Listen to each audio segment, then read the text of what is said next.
The red digital clock on the microwave flickered from 12:02 to 12:03 a.m. as Marcus rinsed a single cup in the sink, moving as quietly as possible so he wouldn't wake his sleeping child. Outside, rain slammed against the windows, not softly but violently, as if the storm was trying to break inside. The apartment was small, warm, and silent, too silent, the kind of silence that only existed after long days and longer worries. He had just turned off the kitchen light when the knock came. It wasn't loud or confident. It wasn't the kind of knock that belonged to police or strangers with bad intentions. It was hesitant, unsure, 3 soft taps that sounded more like a question than a demand. Marcus froze. He stood there listening, every muscle tight, his heart beginning to pound. Single fathers learned quickly to recognize danger, and midnight knocks were never harmless. He walked slowly toward the front door, each step controlled as the wooden floor groaned under his weight. The faint yellow glow of the porch light bled through the frosted glass. He pulled back the curtain with 2 fingers. Rain poured down the glass in blurred lines. But he could still make out the shape of the woman standing there. Her silhouette was tense, shoulders shaking, his breath caught in his throat. It was his boss, the woman who walked past his desk every day without learning his daughter's name. The woman who spoke in clipped sentences in cold meetings. The woman who never smiled. She stood there soaked, hair plastered to her face. Eyes wide and glassy in the STOR without thinking. Marcus unlocked the door, but only opened it a few inches. The rain roared louder between them. "You shouldn't be here," he whispered, his voice rough with disbelief. Her lips trembled. "I didn't know where else to go." Lightning flashed, briefly lighting her face fully, fear, desperation, and something else. Trust. And in that moment, Marcus felt it. This night wasn't normal. This night was about to change everything. Rainwater spilled onto the worn doormat as she stepped inside. Hesitant, like she was crossing an invisible line she could never step back over. The door closed behind her with a soft click that felt far too loud in the quiet apartment. Marcus grabbed the nearest towel without thinking and held it out to her. For a second she didn't take it, just stared at him as if she didn't know how to be helped. When their fingers brushed as she finally took the towel, she flinched, then quickly looked away, ashamed of the reaction. She pressed the towel against her hair, hands shaking badly enough that the fabric trembled. Water dripped from the ends of her jacket onto the floor, forming dark circles that slowly expanded. The room smelled like rain and cold air and something metallic, fear. "Maybe, say that again," Marcus said quietly, his voice low but steady as he leaned his back against the door. "But this time, look at me." She froze. For a long moment, she stared at the floor like it might give her permission to speak. The clock in the living room ticked loudly. Pipes creaked in the walls. Her breath came out in short, uneven bursts. Then she looked up. Her eyes met his. "I'm not safe," she said. The words weren't dramatic. She didn't cry when she said them. That made them worse. Thunder rumbled outside the thin walls, and the wind howled along the windows. The power flickered for half a second, dimming the kitchen light before returning. Marcus's jaw tightened. "Who's after you?" She shook her head slowly. "They don't show their faces," she whispered. "Not until it's too late." In the distance, a car sped past, tires slicing through standing water. The sound felt like a warning. She wrapped her arms around herself, suddenly looking much smaller than she ever had in the office. "I'm sorry," she said. "I shouldn't have brought this to your door." But she didn't move toward it. She just stood there, soaked, shaking, and silently begging him not to send her back into the storm.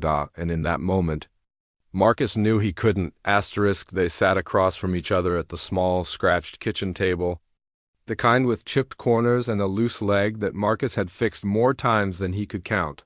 He placed a steaming mug of tea in front of her, watching the way her cold fingers wrapped around the ceramic as if warmth were something she'd forgotten how to feel. The overhead light hummed softly, casting tired shadows on the walls. For the first time, she looked like a normal person instead of a powerful executive, her mascara faintly streaked, her lips pale, her shoulders slumped. "This is insane," she whispered. staring into the mug like the answers might float to the surface. I should be home, pretending everything's fine. Marcus leaned back in his chair, arms crossed, eyes never leaving her face. Then tell me what's really happening. Her jaw tightened. She hesitated, then spoke like she was finally letting a secret breathe. There's money missing, she said. Millions. And they're trying to make it look like I took it. The words dropped between them like broken glass. Marcus's fists clenched slightly under the table. He had heard rumors at work, quiet conversations, nervous glances, shredded documents. They need someone to blame, he said. She nodded slowly. And my husband. She swallowed hard, then forced the words out. Thinks I did it. Silence fell heavy, then soft footsteps down the hallway. Daddy? Marcus's heart jumped. He turned to see his daughter standing in the doorway, rubbing one eye, clutching the sleeve of her striped pajama top. Her hair was messy, her expression sleepy and confused. Bad dream? He asked gently. She nodded. He lifted her into his arms. And she wrapped herself around his neck without even looking back. When Marcus turned around again, he saw something he'd never seen before, his boss staring at the child like she'd just realized something. Important. Something real, something that frightened her more than whoever was chasing her. Because now, this wasn't just about her anymore. Marcus tucked his daughter back into bed, pulling the thin blanket up to her chin as she curled onto her side. The storm's quiet rumble came through the walls like distant thunder, soft enough for sleep, loud enough to keep fear nearby. He brushed a curl of hair away from her forehead and waited until her breathing slowed into the steady rhythm of dreams. For a few seconds he just stood there in the dim hallway, staring at the small, cluttered room and wondering how close danger might already be. When he walked back toward the kitchen, he moved more carefully, listening to every sound. The apartment felt different now. He found her standing near the glass door again, her reflection warped by rain and streetlight. She wasn't drying herself anymore. She was watching the outside, as if she expected something to step out of the darkness at any second. I shouldn't have come, she said without turning around. Her voice was low, defeated. You have a child. You have a life. I dragged my mess straight into it. Marcus stopped a few feet behind her. You didn't drag anything, he said. You knocked. She let out a weak breath, almost a laugh. You don't understand. They don't stop once they start looking. He stepped beside her, close enough to see her reflection clearly. Then look at me, he said. Right now. She turned slowly. If you're lying to me, he went on, his voice steady but dangerous, look at me and say it. Her eyes filled with tears. But she did not look away. I'm not lying, she whispered. I was wrong about you. I thought you were quiet because you were weak. I thought you were invisible. Lightning flashed, lighting up the room in white for a heartbeat. You were the only place I felt like I could breathe. She added softly. Outside, a distant wail of sirens cut through the rain. Both of them went still. The sound was far away. But getting closer, Marcus's hand curled slowly into a fist, whatever night this was becoming. It was no longer just a stormy midnight. It was a test. Asterisk. The knock hit the door again, but this time it wasn't gentle.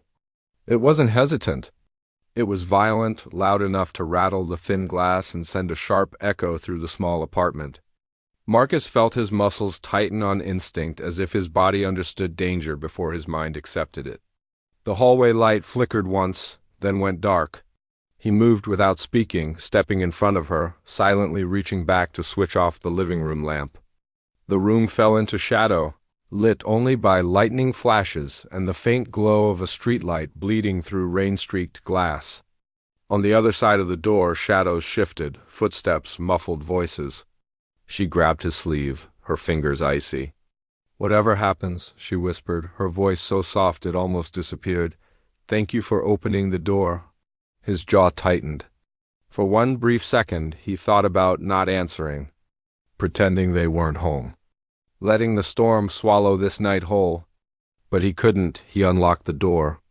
It swung inward.